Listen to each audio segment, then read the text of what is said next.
Welcome, everyone. I'd like to welcome you all. I think we should have most people here just now. Well, good afternoon. We're here today to discuss SOENA, one of the recent CAMS projects created by Ryder for Cornwall NHS. I'm going to be talking together today about how both Safe Primera and Ryder collaborated together to ultimately save lives through good design. So first of all, just to introduce who we've got speaking today. There's myself. I'm one of the directors and founders at Safe Primera, and I also sit on the board of Design and Mental Health. That's Philip Ross. And we've also got Mark Carter. Mark is one of the partners at Ryder. He's been specialising in the delivery of healthcare projects, been involved in them for over 25 years, with extensive expertise in mental health design for a vast range of service users and care pathways. We've also got Victor Muniz joining us as well. Victor is one of the architectural directors at Ryder and has been working in this field for over 19 years, experienced in both healthcare and residential developments. He's worked exclusively in the design of mental health facilities for the past 5 years, including CAMS, adult acute, older adults, and medium secure units. And then we have Sebastian Mann, or we call him Seb for short internally. Seb joined Safe Primera about 3 years ago. He's had a background throughout his career in healthcare products, always with a heartfelt passion for protecting people through vulnerable times.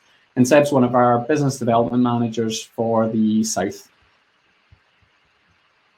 So in terms of the key points we're going to be covering off today when looking at the SOENA project, we're going to be first of all looking at the background of the project, then thinking a little bit about what the client's briefs were, their aspirations for the scheme, looking at how we Ryder used stakeholder engagement to kind of really test and develop the design, and really actually listening to what the kind of key points were from patients, what they felt they needed.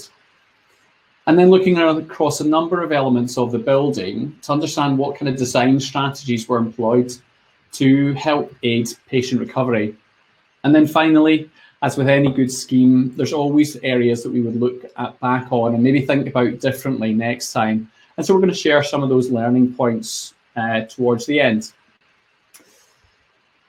So SOENA CAMS, what was it about? It was a project that had huge local demand, lots of fundraising, and now the locals are really, really proud.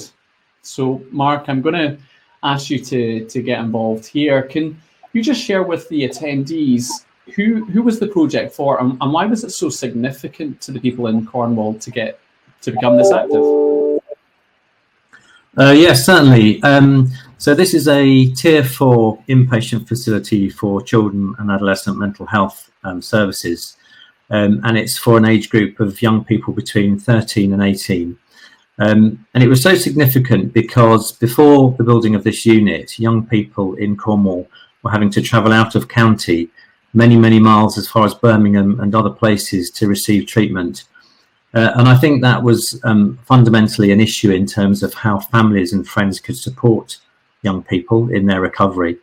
But also it took the young people out of the community, which is also another important factor of how they can be supported. And now that this is actually built, we had some really good feedback from young people. And one of these young people that was part of the stakeholder engagement process called it a beacon of hope. So I think it's very significant. It means that locally people can get treatment within their community, within their county. It had a lot of support from the Invictus Trust, which is a local charity that supports and raises awareness for young people with mental health, which unfortunately came out of personal tragedy. But I think everyone involved, stakeholders and end users, all very pleased that we've managed to provide this vitally important service. That's great. And then you mentioned that point about out of area care. I know there's a lot of research, particularly for CAMS patients, which shows the significance of having the family and friend connection during their time within care and at the period after when they return home is such a significant part in terms of having a sustainable recovery. Absolutely. And I suppose probably one of the big parts here as well, the big major difference with the CAMS facility is the fact it's not just accommodation. Can you maybe talk us through some of the kind of key elements here within the building, Mark? Yes, absolutely. So as I say, it's an inpatient facility, so obviously it requires ensuite bedroom accommodation, single room ensuite bedroom accommodation, and what goes with that in terms of day spaces, lounges, dining rooms, activity spaces, which forms the residential part of the building. But due to the age group between 13 and 18, there's obviously need to maintain education. So there's a school element to the building as well. And on top of that, there's also a cafe that we included in the front entrance. And that's very important to ensure that we're normalising young persons' living patterns. And as we know, young people like to go to cafes, meet their friends and family. And we've tried to replicate that within this facility so that we blur the boundaries between the community and the facility. And one important aspect of the pathways was around how the walk to school is included, and we'll come on to that in a little bit more detail. But using the design of the building through a courtyard to enable a walk to school from the residential element to the schooling element. Yeah. And then I've just brought up on screen here the cafe area, and that's at the reception as well. Do you want to maybe talk us through how the significance of this for this facility, Mark? Yeah, absolutely. So as I say, the cafe area, it kind of provides a service in terms of what everyone likes to use, but it also doubles up as a sort of family visiting space. And again, we've tried to look at how we can normalise the environment, take away the clinical aspects and institutional aspects of some of the accommodation that needs to be provided, and provide that within a more normalised setting. So the cafe enables young people to come out, meet family and friends that are visiting them in a more of a community setting. And it's located right at the front of the building. It offers lots of natural daylight. There's a terrace externally that people can go out and use. And visitors would come through the reception and access that cafe. But as I say, in terms of the courtyard design, the route in from the facility itself is separate, so that service users can come in from within the building using the courtyard as if they're going out to meet friends in an external cafe. Yeah, and I think it's hugely significant. The space you've created wouldn't be out of place with a Starbucks or Costa coffee logo, and in quite stark contrast to one of my very first experiences with mental health environments. One of my classmates at university was admitted to a hospital, pretty brand new build in Scotland. And I remember the walk felt like a mile long, as if I was in a film set. So as a visitor, I was arriving with a distorted state of mind, and then seeing my friend, unwell and very affected by the medication. It was all very actually unsettling. It made it quite difficult to engage, and you can just see here you've completely changed that round, and it's really creating a great space. So it's a great facility. Mm-hmm. Victor, I'm going to maybe come across to yourself just now. So I suppose my key question here is just maybe ask you to highlight some of the kind of key design ambitions that the client approached Ryder with. Yes, good afternoon, everyone. Yes, indeed. So obviously, we went through a long older process with the trust. Obviously, one of the key aspect or elements they highlight is to make the facility safe and secure, but at the same time without feeling custodial. So, for example, we have this courtyard is the central courtyard that Mark was referring to. So basically, we're trying to create spaces, even external spaces, that basically they don't need we don't need to put a fence on them to have that security and safety is required in this facility. But with the building elements, creating those environments. Also, very important to make the building fit for purpose, because obviously we're talking about young adults between 13 and 18 years old. So obviously the building needs to work for them. it needs to be welcoming, it needs to be familiar and therapeutic. Obviously, it needs to break the stigma. And it's quite important for us as well the flexibility of the design, so the building can adapt to new necessities and can adapt to changing in operational policies or any other future changes. That's great. Thank you. And again, this is one of the communal areas. The space to interact for patients to interact, I suppose, with clinical staff, but also with their peers. Again, can you maybe take us through? This is obviously always the interesting point when you see on the left-hand side where the conceptual drawing started and then where reality ended there. So, Victor, can you maybe take us through some of the points here? Yeah, absolutely. So obviously, it's been highlighted in many studies and conferences that obviously access to nature, access to good natural light is something really positive for the recovery of the patient. So obviously we want to fill the space with natural light as much as possible. Obviously considering other things like overheating issues and similar. So obviously on these two images, we can see how the building was initially designed in terms of what the space, what we want the space to look like, and how is that finally achieved. No, I think it's quite significant that you can see it's quite similar both images. Something that is really important as well is the observation. So it's about natural light, but at the same time observation. But what we want to create here is observation that is not noticeable.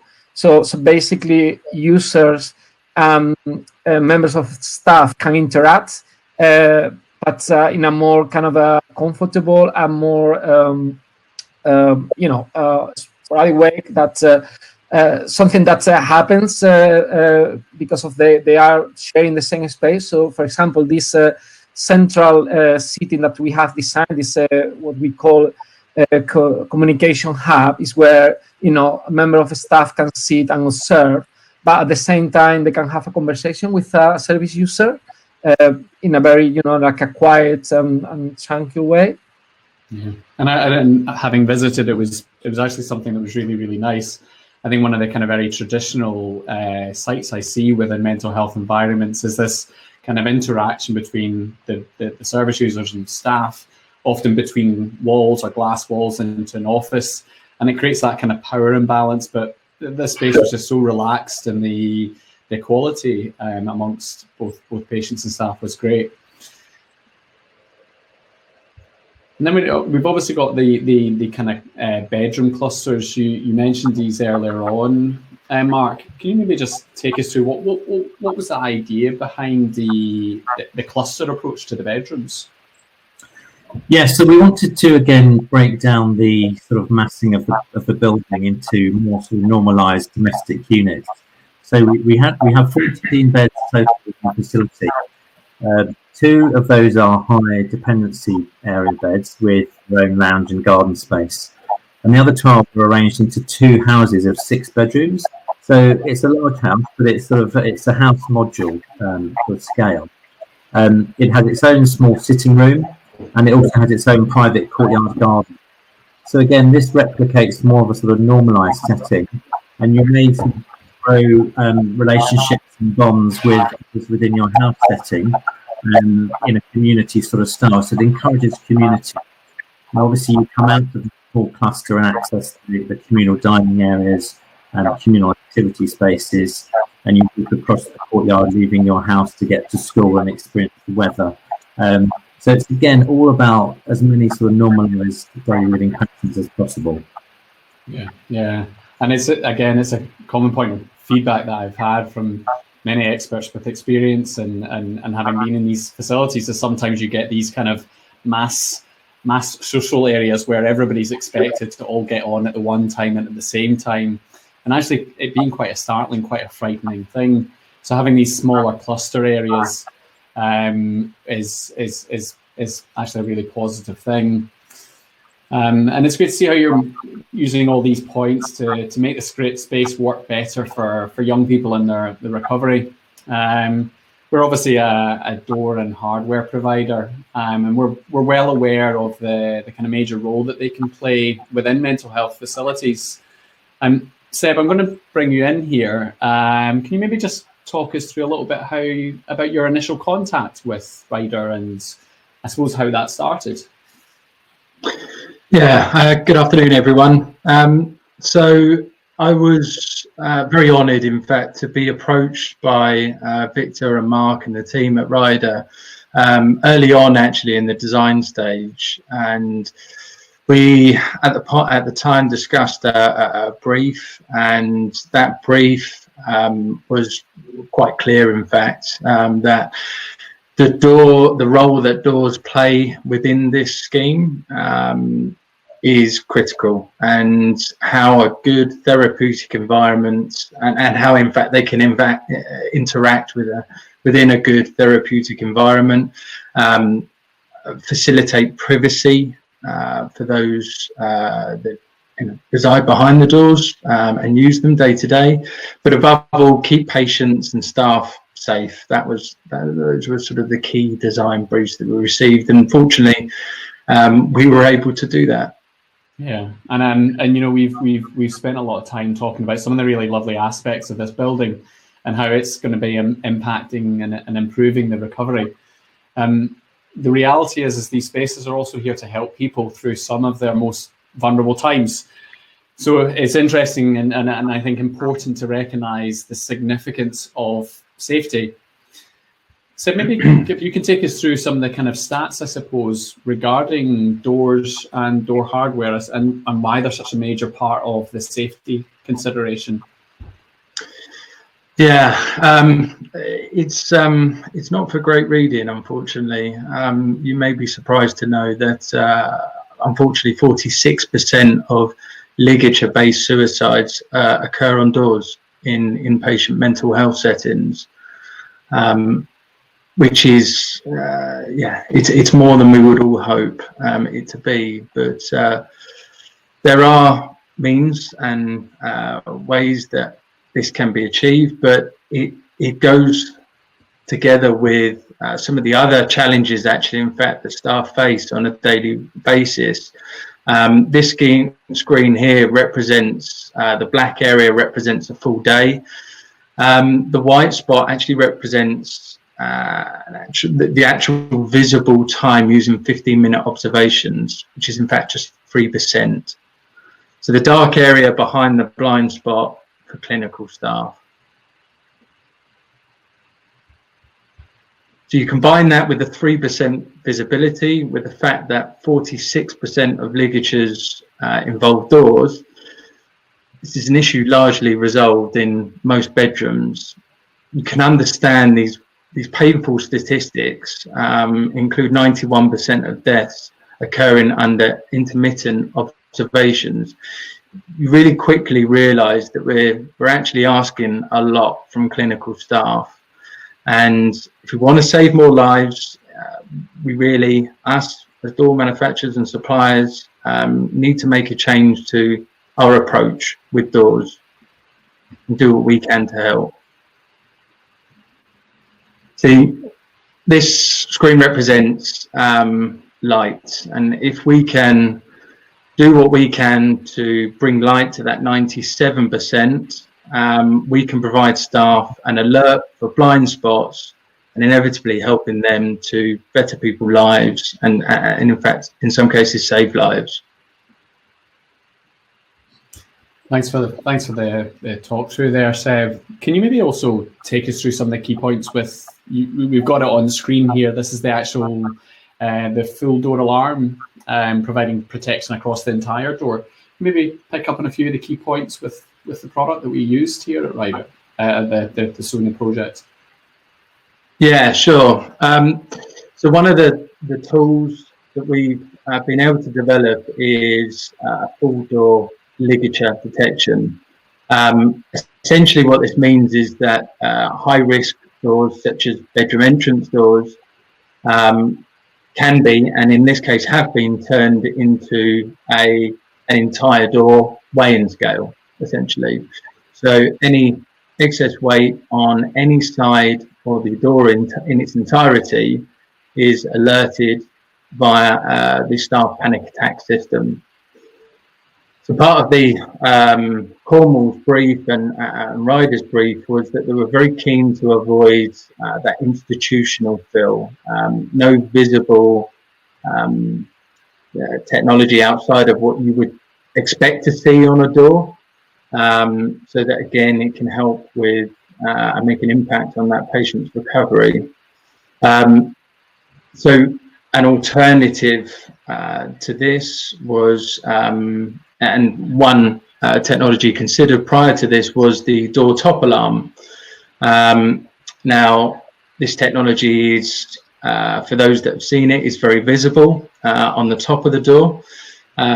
It detects ligature on the top of the door, but what it misses is the rest of the door. And what we realise, and this has recently been brought to our attention, recent NHS safety alert, where in this particular case it brought reference to a successful ligature suicide on a door, on the hinge, on the lock side of the door, on the latch, where it was used as an anchor point to, unfortunately in that case, create successful ligature. That goes some way to showing actually, in fact, that you may solve that problem at one area of the door. So in that case, it was at the top of the door, and this door in question, in fact, had a door top alarm on it. But what it meant was that desire is always going to be there. It's just going to be transferred to the next obvious target. So full door ligature alarm addresses that shortcomings, and means that quickly staff can be alerted. That's great. Thanks for sharing that, Seb. I'll now pick up on a brief video just actually showing the product in action. As you can see here, a ligature put at the top of the door. When the weight is then applied, an alert is actually sent through to the alarm system. And even if it's not on the top of the door, in this instance, the door latch, as you can see here, the weight pulling down, it still sends a trigger through to the alarm system. Again, giving staff the chance to go and provide help. And it's not just downwards force it's detecting, it's vertical force and the upwards or downwards force. So even if a ligature is created at the bottom, then it will detect the vertical loading there. Staff would then get that and go to the door. And then all that's visible is a small panel on the side of the door, which staff would be able to carry out their own testing with. And it's worth highlighting that we've actually built in fault detection with that system, just to make sure that in between tests it's still functional, and that will be visible on a clinical staff dashboard. Brings us on to, I suppose, the importance of testing. Innovation is great within mental health environments, but as probably most people will know, I've got a bit of a passion when it comes to testing. Mark, I know one of the things and one of the reasons that you considered Safe Hinge Primera was our thorough testing. Can you share with the audience why that was so important to you and to Cornwall? Yes, absolutely. Obviously, when we're developing designs, we do need to put proposals forward in stakeholder engagement, and particularly with Cornwall, it was the same. Effectively, we have to look at how products and specifications are going to meet the requirements of robustness and anti-ligature specifications. And because health building notes and health technical memoranda are less prescriptive than they perhaps used to be, it is really up to individual trusts to sign off products and go through their own testing programs. We promote mock-ups of, say, a typical bedroom area where each of the products can be added, whether it's sanitary ware or windows or doors on the ironmongery and the key areas of risk. So when suppliers have had their own testing regimes carried out, that really feeds into that program of support in terms of ensuring compliance with those sorts of requirements, particularly around other acuity levels. So medium secure is one area when we're looking at medium secure facilities where the guidance does require, the environmental design principles require an NXB type testing regime to be complied with. So the more tests that can be done pre construction and as part of the development program, will have ironed out a lot of the issues around robustness and ligature. And it means that we take out a lot of the iterative process that maybe occurs for products that haven't got that technology in place already. Okay, that's great. And I've brought up on screen some of the testing, just an example of testing we actually carried out for Bradford NHS. I think it's quite an interesting example. Obviously, the full door alarm detection relies on a pivoted system because how the load is applied to the door. But Bradford, as an example, they'd actually had a ban on pivoted doors largely through historical bad experience. And we're concerned that this new technology might be bringing that back.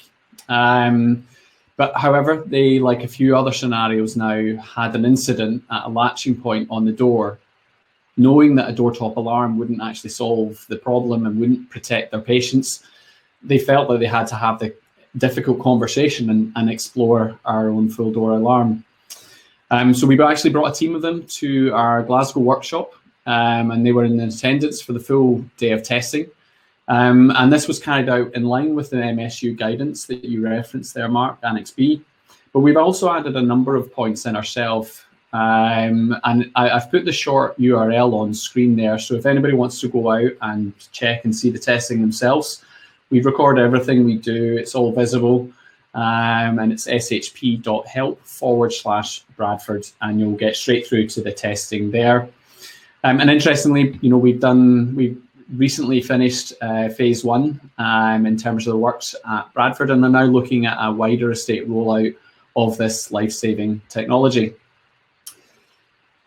Now, moving on, the next part of our session there is going to pick up on the stakeholder input and insights. And I know this was really important for us with our door alarm. We spent a lot of time with clinical staff understanding that the need for this bigger picture view, not just the top of the door, and also getting their involvement in the testing. But Mark, I'm going to kind of bring you on here, back in here, to maybe talk us through some of the key points there about the stakeholder engagement process that you carried out for the scheme. I know with my design and mental health hat on, it's something we actively encourage on all projects. We've even got the stakeholder engagement toolkit. But can you maybe talk us through the approach you've taken here?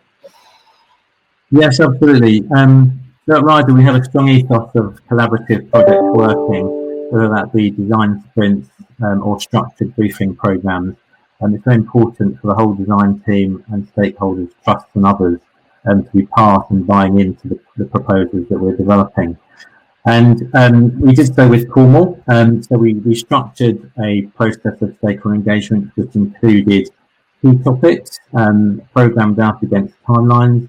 We had milestones to sign off to make sure that we weren't going too far down the wrong path before everyone had bought into the design at key levels.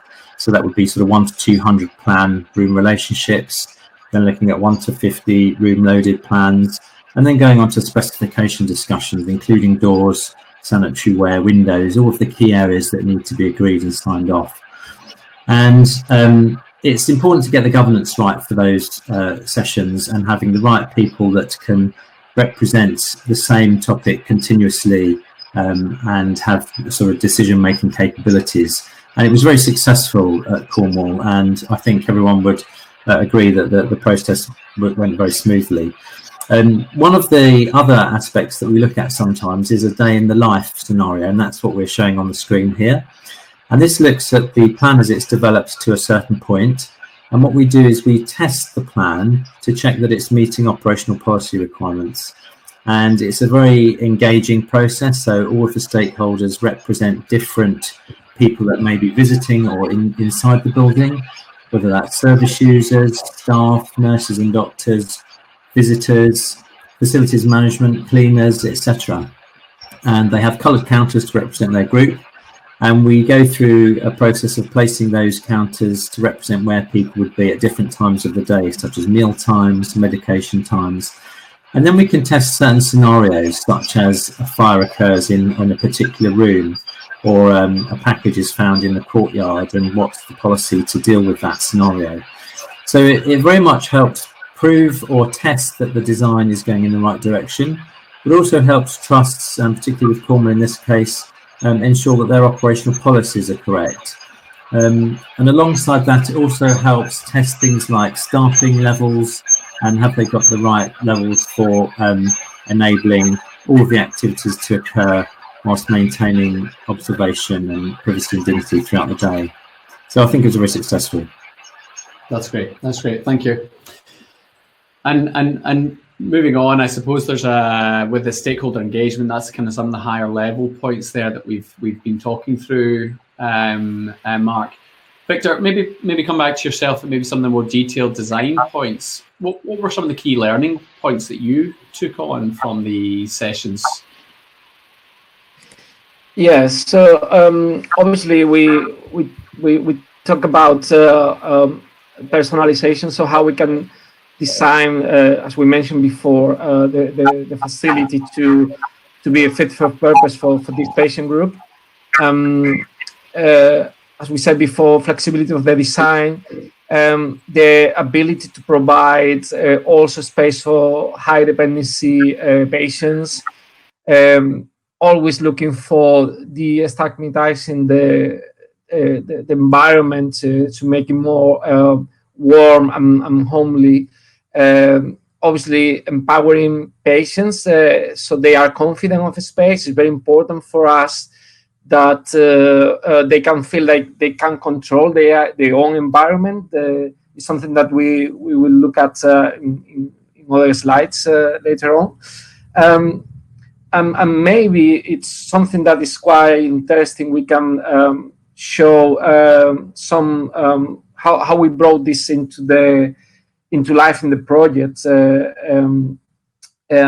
Obviously, enabling feeling of progression and of course privacy and dignity.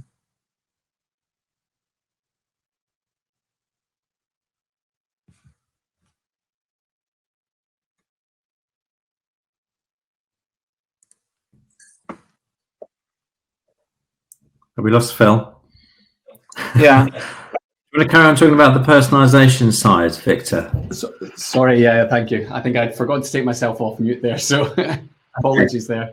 Basic technical hitch, but I was just saying how much I love this picture. Number one, Megan's obviously a bit of an artist, but the personalization, the brightness that such a simple design feature kind of comes through there. Victor, can you, as Mark said, can you just take us through how this came about? Yes, so obviously we had, as Mark said, several stakeholder engagement meetings, and one of them was about interior design strategy, and basically we talk about colors, materials, finishes, and all of that. And it was really good to have young people involved in those meetings, because they came up with many ideas about how they want this facility to look like. One of the things they proposed was to have this blackboard paint by the door of their own bedroom, so they can personalize and make their own space, so they can kind of create artwork without entering too many complications. So you just take a piece of chalk and draw on the wall.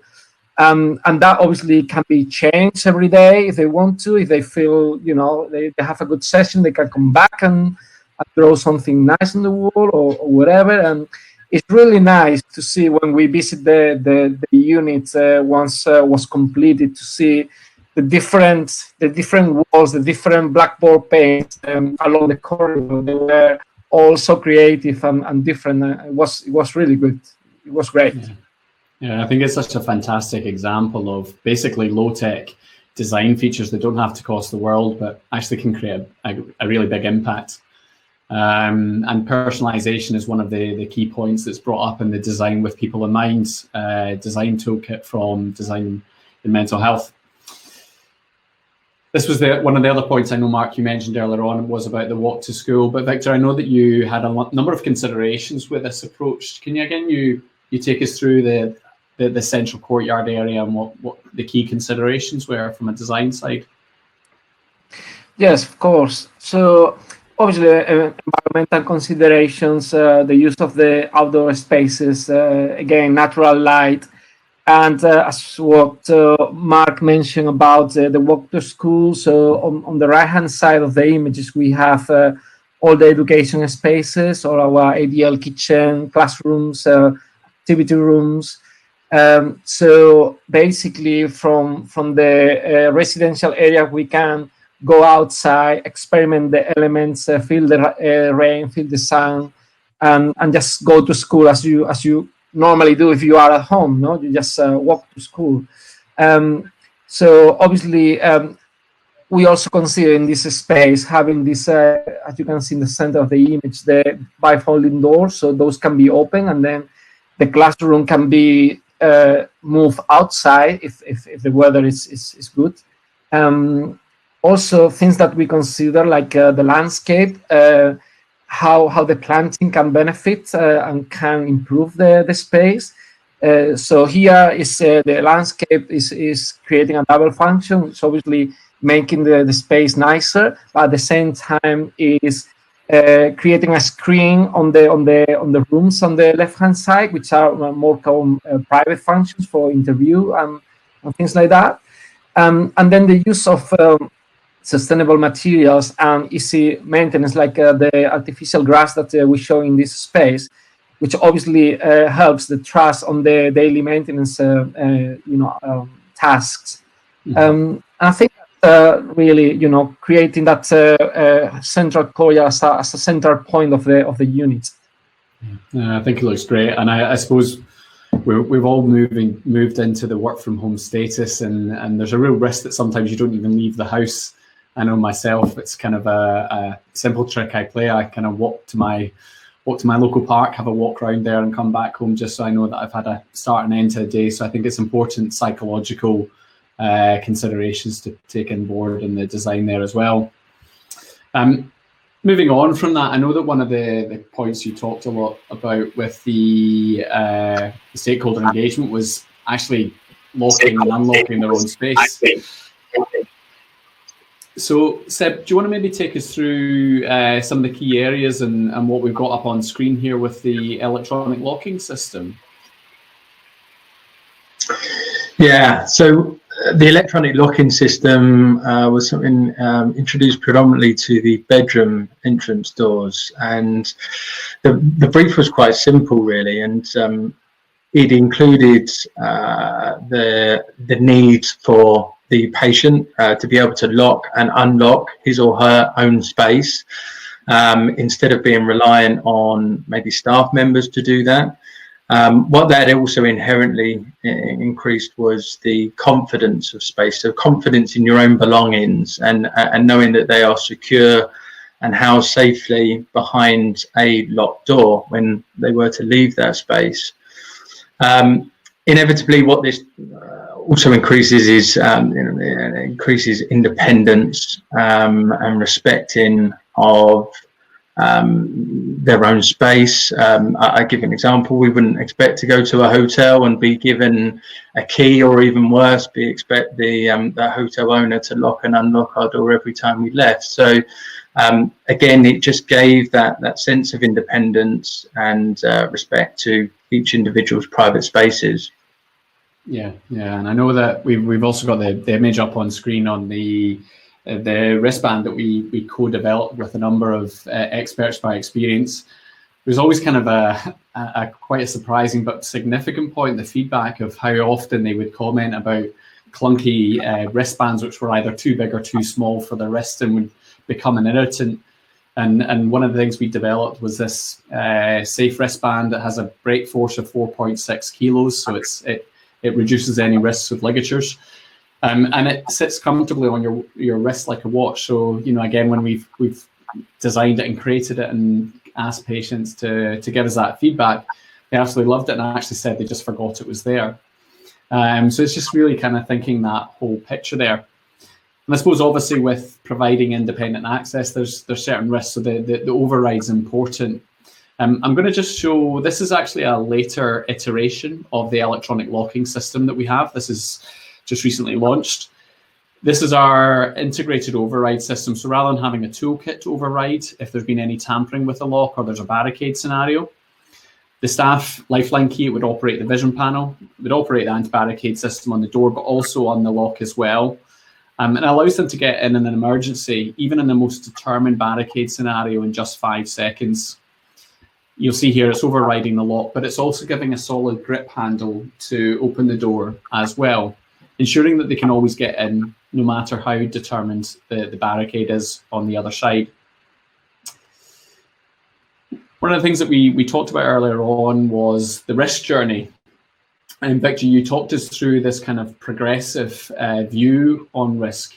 Can you just maybe expand on this point about how you've kind of viewed the risk journey throughout the space, and how that kind of impacts on the care plan as well?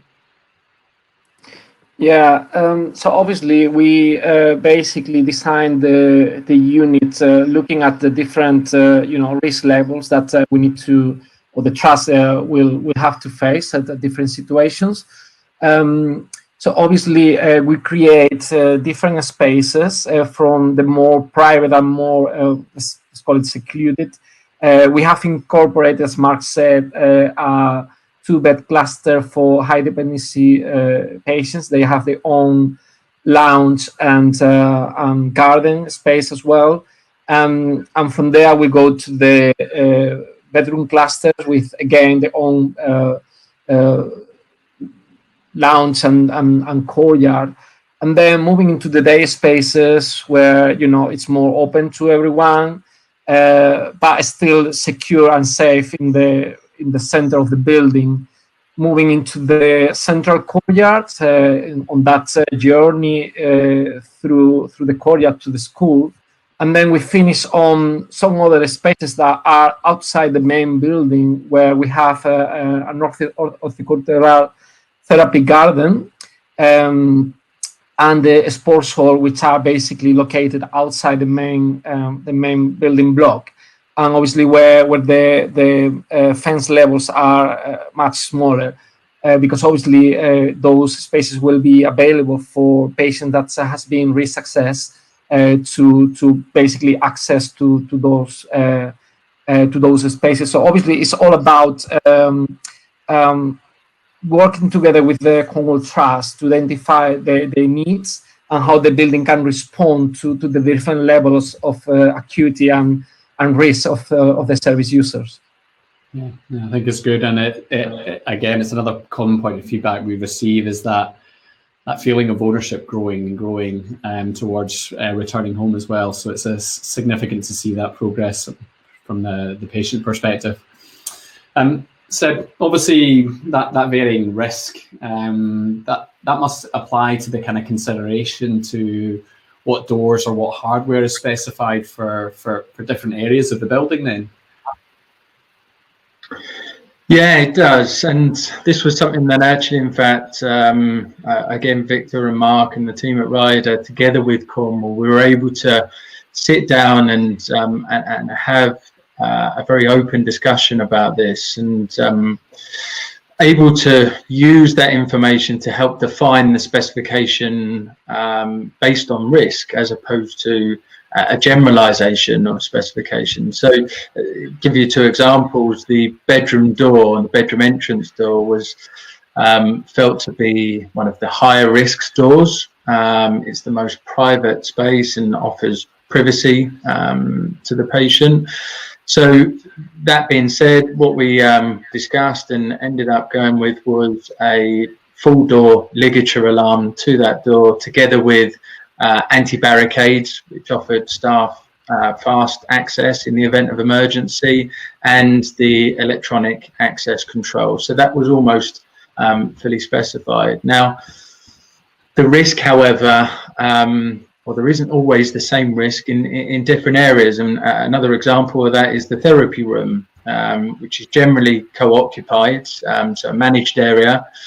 It was felt that the risk of things like ligature were less, albeit that there still may be a small presence or risk of barricade, not as high as the bedroom area.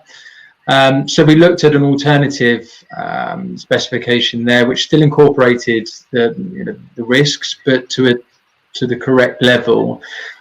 So again, what this allowed us to do is to make sure that we meet that brief, but also more importantly be aware, as we are throughout the project, of budget and being able to maximize that budget to the highest possible, to as best we can.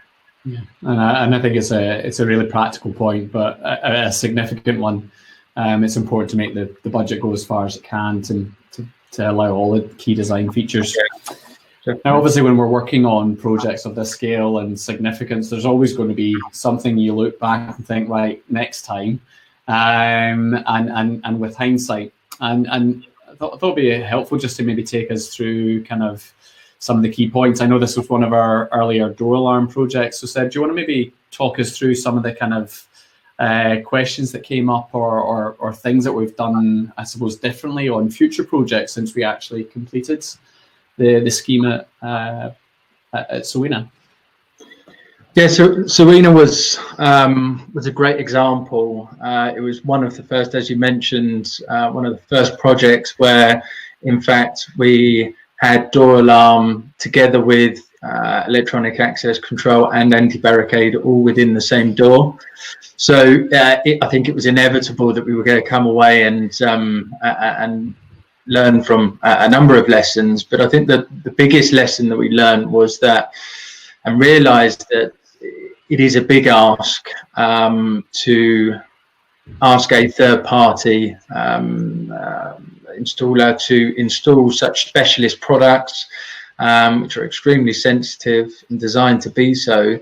So yeah, we took from that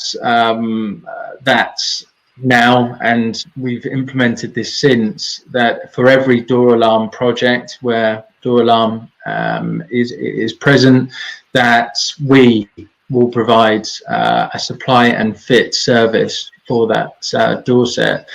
And since implementing that, it's worked fantastically well for all parties involved. And it's meant that the clients, in this case Cornwall, at the end of it receive a life-saving product which can really make a difference. Yeah, and I know it was also significant for the contractor. They were well aware that they were asking a lot from their subcontract team, and actually just that clear boundary of responsibility as well was a big part.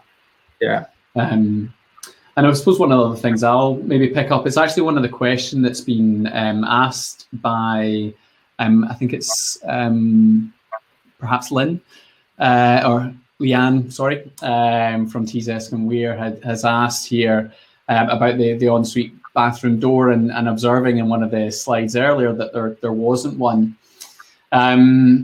It's something that's changed since. Now, initially the view was, and I know it was hotly debated about whether what door was right and so on, but ultimately decided that the no door was the safest option. This idea that you've designed out the sight lines from the corridor, it overcomes the issues. But again, as I said, in the last month or so, the clinical staff actually felt that it wasn't meeting the needs, both for themselves and for the patients within the environment, and have actually ordered the saloon-style ensuite door that we have as well. Mark, just I suppose before we get to that point and looking at the product that they're in the process of implementing, can you maybe share some of the discussion points from the conversations with staff during the design stage and how that evolved? Yes, absolutely. I think Seb referenced earlier, the ensuite door is probably the riskiest door in the whole building in terms of observation. And we've looked at various different options, as we did with the Cornwall Trust, whether we have doors that are cut down at the top. That's sort of something that we've done before on other projects to try and reduce ligature issue risks on the door. Whether we have a door that's you can lock back, so that it can be locked back during the day but still shut, but obviously restricts the amount of day-to-day use and privacy that you would get through normal use of a door. And at the end of the day, the trust decided that they would not have a door on the ensuite. They, as you said, Phil, looked at the main bedroom door as being the sort of area of privacy that you can lock for internally. Turning a thumb turn, obviously the staff would have an override, but that does give you general privacy from other young people in the building. and that privacy was maintained. However, obviously in use, there's been a discussion around that. But there was a long debate about this, and we do look at all of the options available and the products on the market. And I think at the time they thought that door was too much of a risk to put anything in the structural opening. Yeah. And I know it's some really interesting points there. You mentioned highest risk rating for the bathroom door.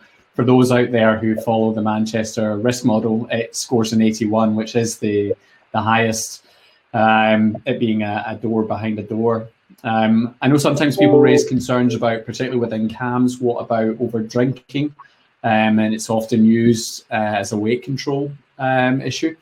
But the kind of key point here is we've seen people adopt other ways. So, for example, having water control from the access hatch within the corridor, so they can control it in that way in situations like that. And it's ultimately just a kind of key way of addressing the various concerns, but making sure that obviously safety is top of the list at all times. So just showing a brief video of the bathroom door in action. Quite simply, it's a saloon-style door. It's lightweight foam, so if you kind of lift it off and try and weaponize it, it's pretty ineffective to do anything with. The door will always stay closed. It's in a zero position. Staff can come along and do what we call the leg and feet check. Same level of privacies that we all are used to in a public swimming pool. And if someone does create a ligature, the door will come away. Its release load is about 68 kilos. And this is one of the kind of key design features that clinical staff actually requested, was not allowing patients to rehang the door themselves. It disrupts any learning process. Plus, because the staff have to come in and spend 20 seconds rehanging the door, they're actually prompted and alerted that something might have gone on. And that can allow them to explore and investigate and engage in conversation with the individual themselves. So just coming on to the kind of final point here is just a few key takeaways. Number one, making safe and secure without being institutional.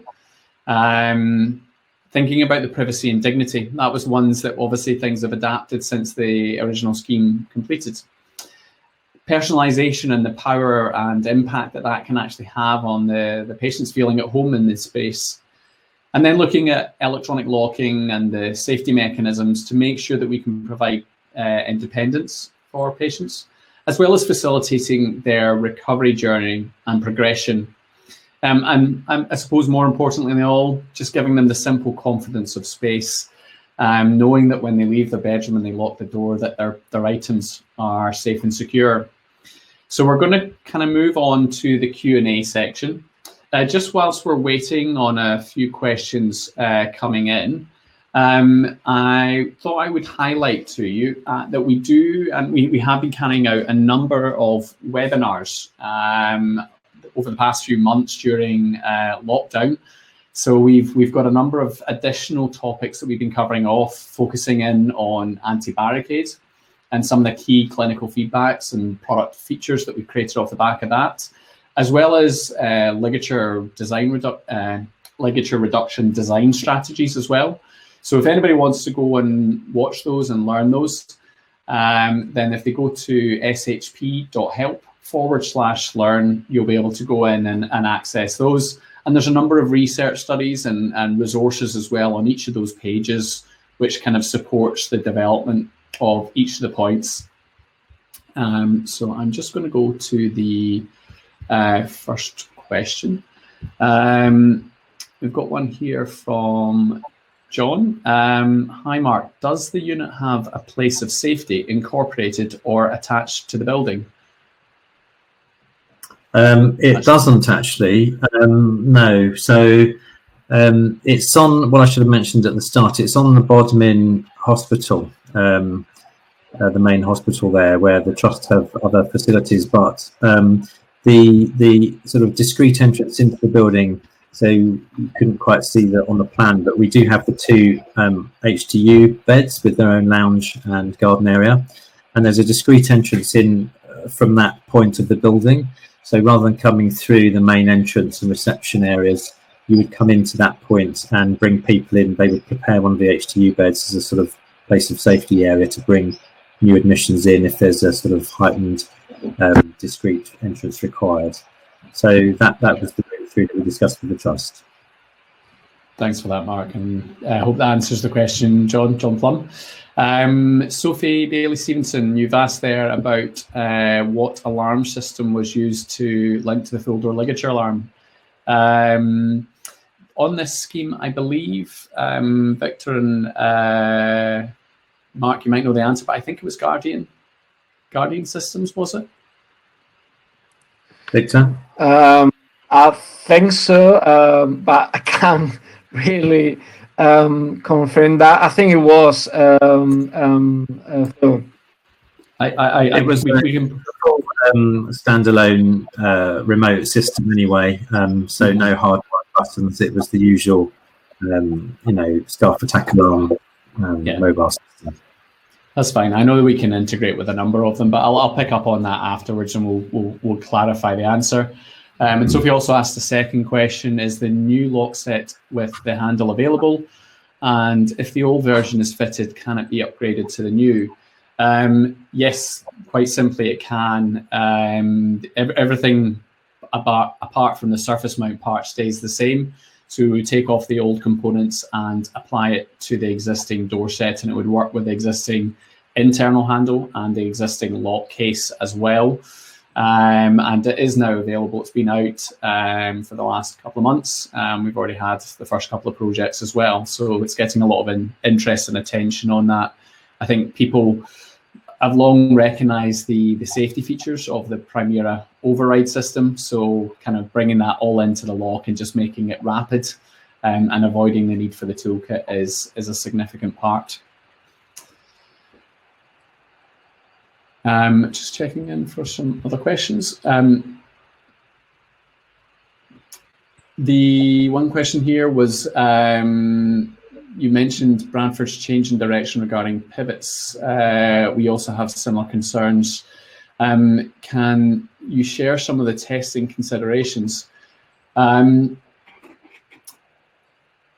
Mark or Victor, was there any specific points that was brought up with testing? Obviously, Mark, you mentioned the medium secure guidance. Was there any specific testing considerations that was brought here specific to CAMS patients at all? Or no, not specific, but it was around robustness and anti-ligature. The one thing I would say in response to that question is, and I think Seb will probably bear witness to this, when we first were shown the product and you had the sort of mock-ups, and my first point was, oh, it's pivot hinges, because traditionally, pivot hinges have been a problem on doors, and I think it was around how they're fixed within the main body of the door, and traditionally that could be a weak point that would break under force on the door. And with the development of sort of other types of continuous hinges, it was sort of reverting back to that. But I think in terms of your testing regimes and all of the processes that we went through, I was certainly satisfied that actually that has been addressed in the construction of the door and the way it's fixed in. And they've certainly performed under testing and also in practice in the unit itself. So I think it's an interesting one, because probably people do have, it's like flat roofs, people have a historical, issue with them from how things used to be, but obviously the technology has moved on a lot since then, and the construction within the door was suitable. Yeah, I think one of the key things from our own experience with that is it's bringing the whole system together. You can't just lift a pivot off the shelf and it might be something that's suitable for a cupboard at home, but maybe not in a mental health environment. So yeah, I think that's a good point. Just checking through and see if there's any more. One question was, did Cornwall NHS have any safety concerns about the use of chalk? Victor, I wonder if that's maybe one that you could pick up on. Yeah, obviously, when we had that proposal about the blackboard paint, it wasn't something that really concerned them, so it wasn't highlighted as a risk. Obviously, it's something that has been discussed, but as I said, not really highlighted as an issue. And it's been proved until now, as far as we know, that that is working. No, it's really giving that personalization to the service users, and it's not causing any other issues for now. Mm-hmm. Okay, that sounds great. That's all. Phil, we just add to that. Sorry, I think it's a balance in terms of all of these things between creating a therapeutic and normalized environment and sort of things like the personalization opportunities, and for the trust that outweighed the risks, they thought that was a manageable risk. So it's about getting that balance right between risk and the right environment for recovery pathways. Yeah, I think that's a key point. I actually remember being at a presentation once and listening to a ward manager from Camden and Islington talk about the risk assessment battles that she had to pursue just to allow the people on the ward to bring in a small pot plant. And her ethos about it was about bringing nature in, number one, but actually allowing the people to nurture something during their time there and see it grow and develop. And that was just kind of, something that was really, really significant. But simple things. So it's all good. We've got another question from John Plum. Hi Phil, project doors look great. During these difficult times of restarting construction, are the Safe Intraprimera door sets able to be installed using social distancing and CLC rules? And do you have RAMs already developed? The answer to that is yes. There was certainly a period we went through where we did have to put things on pause, partly due to the rules that were implemented, but also due to some of the concerns of our service team who are working on the front line. They've got families and they want to make sure they're doing everything correctly and safely. And so it was actually a kind of key point for us to spend time doing consultation and speaking to them. Now, obviously, the 2 meter distancing rule can be challenging in certain places with doors, but generally we maintain it. We've worked very closely with each of the clinical teams on every single site that we're working with, whether it's a live ward or it's a decanted ward, and making sure the PPE is appropriate to the risk that's been assessed in those situations. And where there are settings where there is an identification of a risk of COVID being in place, we've potentially carved out and paused works there that we will come and pick up later on once the risk and the isolation period has been carried out. So hopefully that answers the question, John, but happy to pick up further and take you through some of that offline if that helps. Seb, one question just with yourself maybe. I know you've been back a couple of times. Have you had any feedback at all from patients about the electronic locking? I've certainly had feedback via staff following interactions with the patients, and not necessarily regarding the access control, but actually, interestingly, we received some feedback not long ago from staff to say that the door alarm, the full door ligature alarm, has actually been acting, or they feel it's been acting as more of a deterrent than anything else, which was an interesting take on the product. To act as a deterrent, in a way, is achieving what it was set out to achieve, which was to try and reduce the ligature attempts made on doors. So. Yeah, but we have had some really good positive feedback, and the client Cornwall are extremely happy, and patients equally so. That's great. That's great. Well, we're past our time, and I think we've really run out of time for any more questions. But a huge thank you for everybody who's been with us today and listening and being very active with the questions. Mark and Victor, huge thanks, not just for today, but actually involving us with the scheme. We've got a real passion for trying to improve spaces, and it's great to work with like-minded spirits as well. So thank you. Thank you. And thank you. Thank you. Thanks. Cheers, guys. Thank you. Thank you all.